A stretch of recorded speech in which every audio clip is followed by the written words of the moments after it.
Well, I was going to say good day viewers, but I don't think it's a good day. Any day when you have to do timing chains on a 3.6 is not necessarily a good day.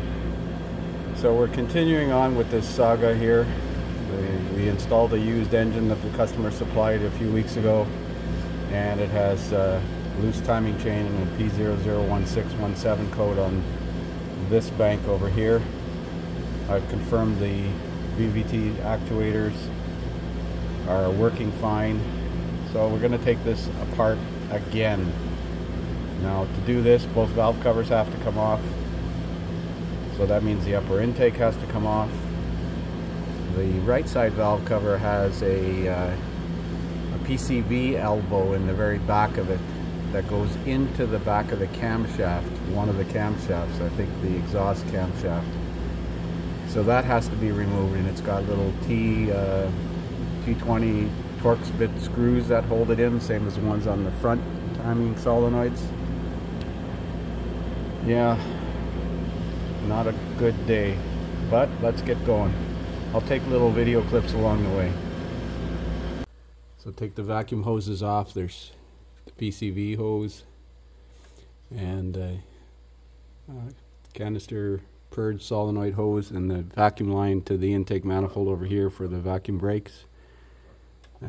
4 6mm nuts, 2 there, 2 back there, 2, 4, 6, 8 5/16 bolts that hold the upper intake on, and that should be ready to lift off. And the bolts can be threaded up in the manifold.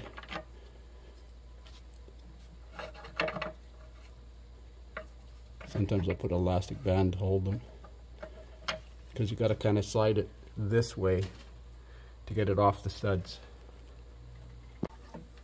We'll just lift it out like so. Don't kill yourself with the stool.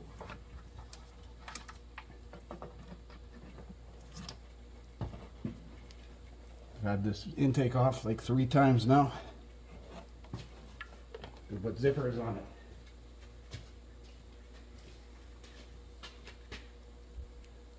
So I actually took the radiator cooling fan right out. There's 2 fasteners up here, 3 push pins on the bottom, and an electrical plug there.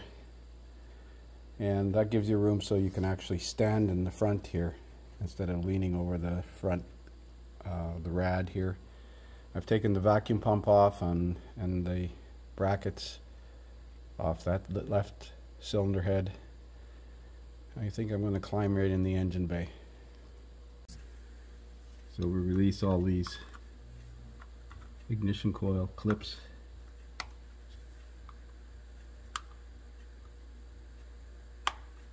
They've been off several times, several of them are missing.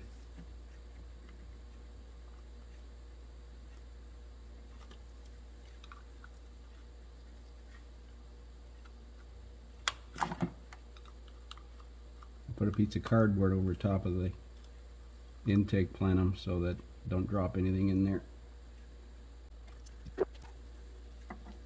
Don't think we need to disconnect the injectors. Let's get this vacuum and PCV fresh air hose out of here.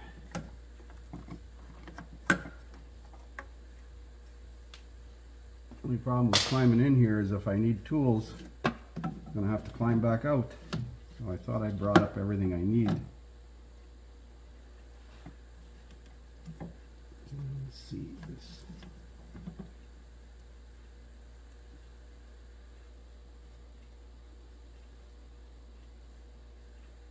Take this bracket off here, take the coils off, disconnect the cam sensor.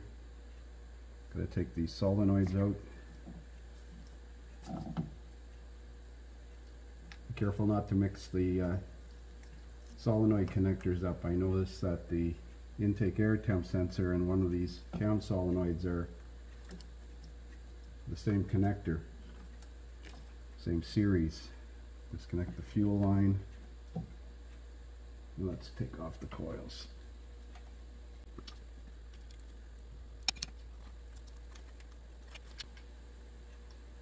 Now I did just have all these brackets off, so that helps somewhat.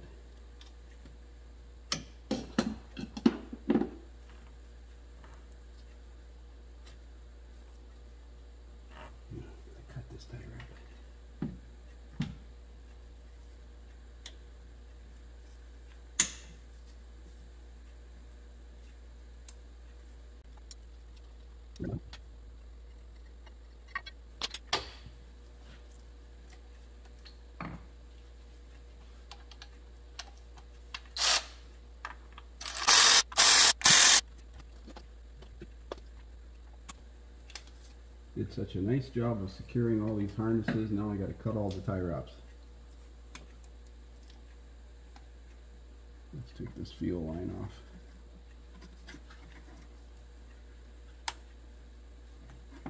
And that'll be pressurized.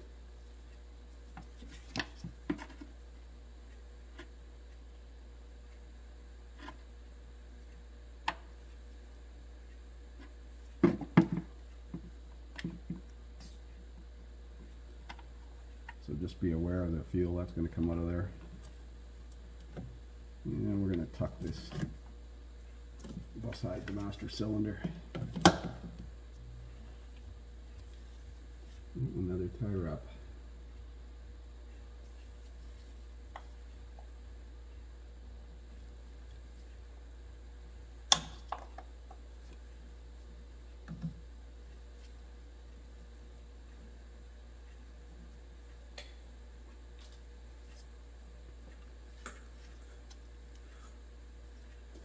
Oh, I knew I'd forget something. 1/4 inch. I'm going to take these solenoids off.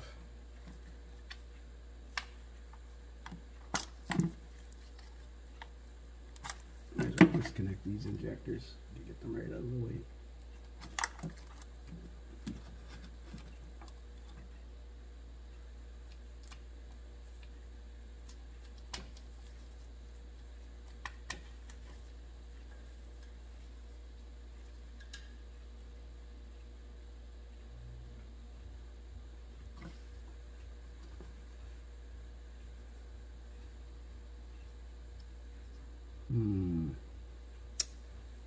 Well, I gotta climb out. So that PCV elbow is back here. There's one screw there and one screw below it. And I think they're T20.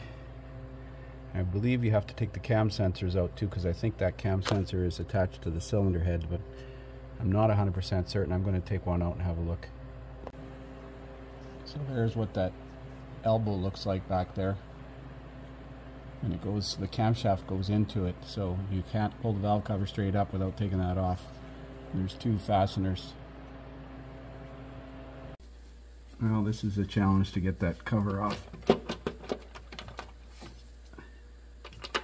Make sure you do have to take the cam sensors out.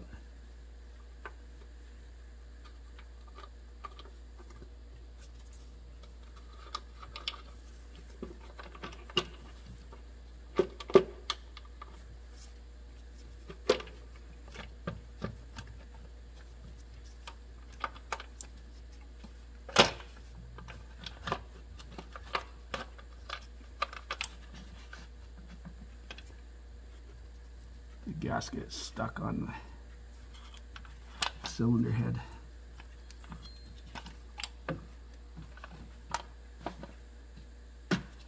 Okay, there's one.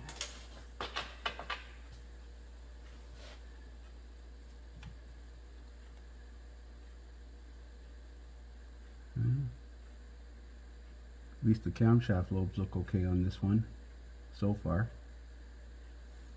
Don't put anything magnetic near these reluctors back here because they got magnetic ribs on them.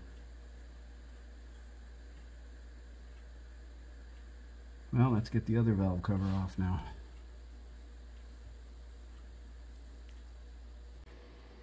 So there's a better look at that PCV elbow where it goes on the back of the right valve cover. And yes, you do have to take both cam sensors out because the cam sensors are bolted to the cylinder head, not the valve cover. Anyways, the valve covers are off and the camshaft lobes look okay. So we're going to call it a night, pick up in the morning. So it's day 2. Next morning we're going to pull the timing cover off the rest of this engine here.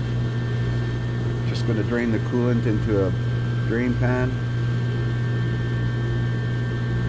The coolant hose is off. Yeah, let's get started. Well, there's the serpentine belt off and all the coolant hose is off. Take the belt tensioner and the bracket for the vacuum pump out of the way. And then we're going to pull the harmonic balancer off. That balancer bolt is tight.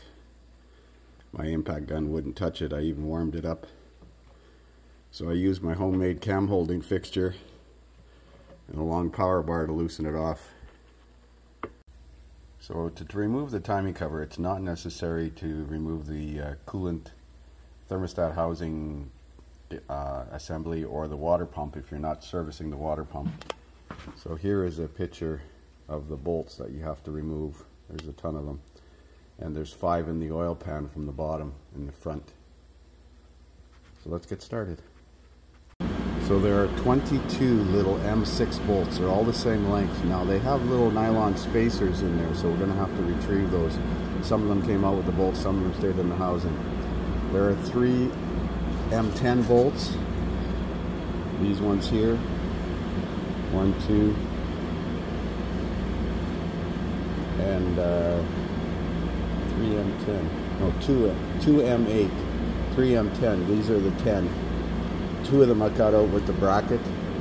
That's the M10. With the bracket for the vacuum pump, there's 2 on there, up at the very top there. I got all the bolts out, and there's 5 bolts from the oil pan up in the bottom that aren't illustrated here. So we're ready to pry the cover off. So the procedure, because I didn't read it from the beginning, said to remove the idler pulley first. So that also goes through the timing cover.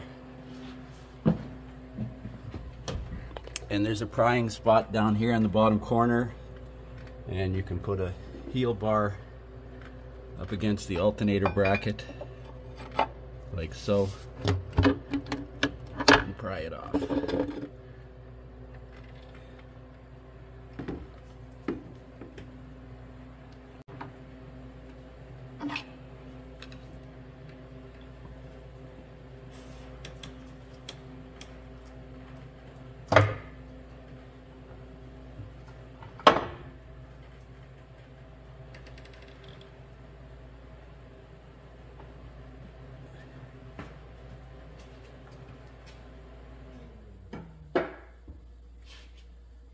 Well, there's the timing cover off.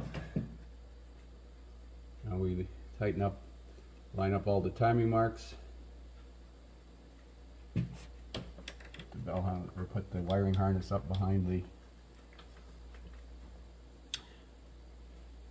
Yeah, let's line up all the timing marks.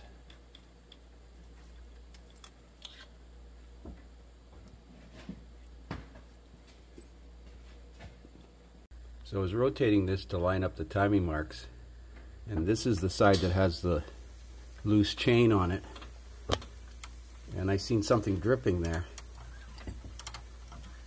I'm just turning the engine by hand,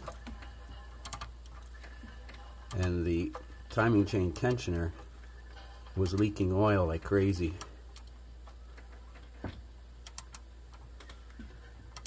We're getting close to the timing mark.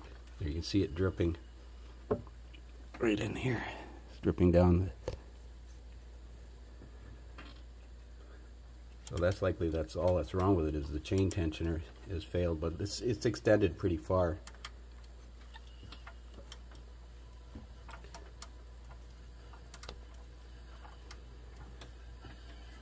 There's 2 arrows here that have to line up. That arrow.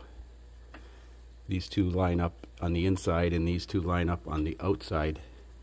And then there's a mark on the idler. So there's a look at the timing marks. The 2 camshafts on the left have the lines, the 2 camshafts on the right have the arrows. And there's a timing mark on the crank pulley, but I can't see it. I got the timing marks aligned up here. Those 2 are aligned in. Those 2 are aligned in. But on the bottom crank here, I can't see a mark. Should be right there, unless that's it right there.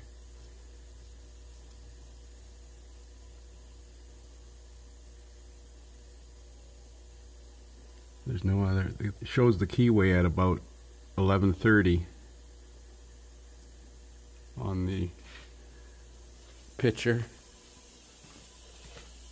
If you look at the keyway, it's 11:30, 11 o'clock. It's not vertical. So I'm going to put a paint dot on there temporarily. I think we got a new sprocket anyways. So I know some of you are probably yelling at the TV or yelling at the screen. The timing mark is on the crankshaft, not on the crankshaft gear. See that dimple in the back there? Right at the very back of the crankshaft, the front of the crankshaft. So it's pretty close to being lined up. We got to turn it a little bit counterclockwise, like a 1/16 of an inch. So there is no mark on this crank gear like there normally would be. The mark is actually right in the crank. It probably said that and I just didn't. I just assumed it was like most others. So there's the timing chains and cam phasers, control valves off. Now you see these two bolts here? They're oil gallery plugs and they have a tendency to come loose. There's two on each side. Ivan from Pine Hollow had a video a couple weeks ago where he chased a cam timing error code and one of those plugs had actually fallen out and made its way back probably down to the oil pan someplace. So we're going to be proactive and remove those and Loctite them. But to get the cam phasers off, you need a 36mm socket and a 1 1/8 box open end wrench to hold the camshaft on the hex, and they are frickin' tight. I had to put that one against the bottom of the brake booster and use two hands. Stuff a rag in the oil pan to keep stuff from falling down there. But if you need to change that oil pump drive chain or the main drive chain, then you have to drop the pan on this thing. So we're not going to do that. We're just going to change. I think the problem was that tensioner was leaking like crazy because when I was turning the engine by hand, the oil was dripping out of it. So we'll clean up the block and start reassembling. So the torque on these oil control valve phaser retaining bolts is 111 foot-pounds. I think that's 150 Newton meters.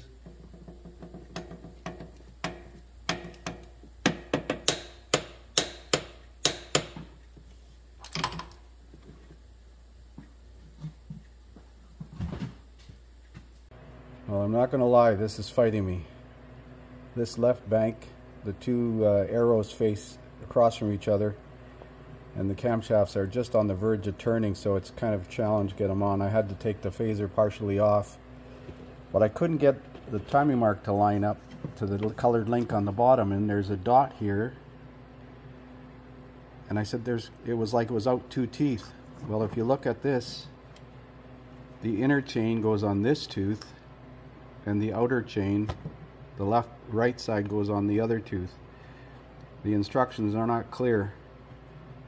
So that's 1, 2, 3 teeth. So I'm going to put a white paint mark on that. I couldn't figure out why I couldn't get that chain lined up. I had it on, but it was out like 30 degrees. And that's why. Damn. So there's the parts on now. Marks lined up there. Colored links lined up. The guide bolts are 12 Newton meters. This pivot bolt in the middle here is 25 Newton meters, and the tensioner bolts are 12 Newton meters. So we're going to turn this over a couple revolutions and make sure the marks line up. Well, there's the timing cover on. The 6mm bolts are 12 Newton meters. The 8mm bolts are 25, and the 10mm bolt are 55. Now this harmonic balancer are 30 foot-pounds plus 110 degrees, I think it said. I'll double check. So the torque on that harmonic balancer bolt is massive. It's initial torque of 30 foot-pounds and then 110 degrees. So I marked it, at 90 and then estimated another 10 degrees and then rotated it.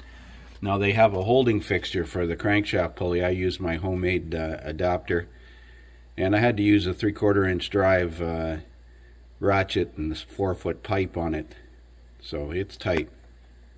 Well, there's the engine back together and running again. No check engine light. Cam crank relearn complete. Took 5 seconds to do it.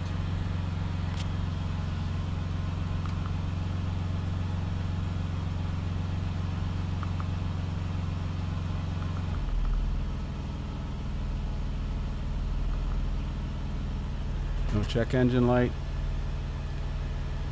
Let this run to the operating temperature and then take it for a road test. So I took the truck for a road test. It runs good. Still have about 4 or 5 degrees retard on the camshafts, but at least did the relearn no problem now. No more limp in mode with the transmission. So I think we're in the home stretch now. I just wonder what was going to turn on the MIL next. Probably catalyst efficiency code. Wonder if we can see if it's run maintenance monitors yet.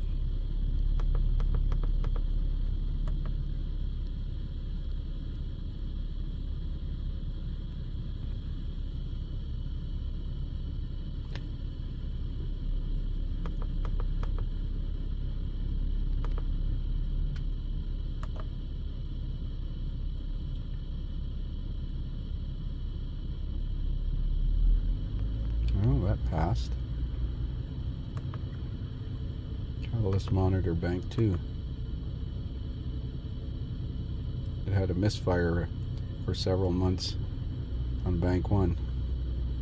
So I'm surprised it passed the monitors. Well, that's it for now. This has been an adventure. Thanks for watching.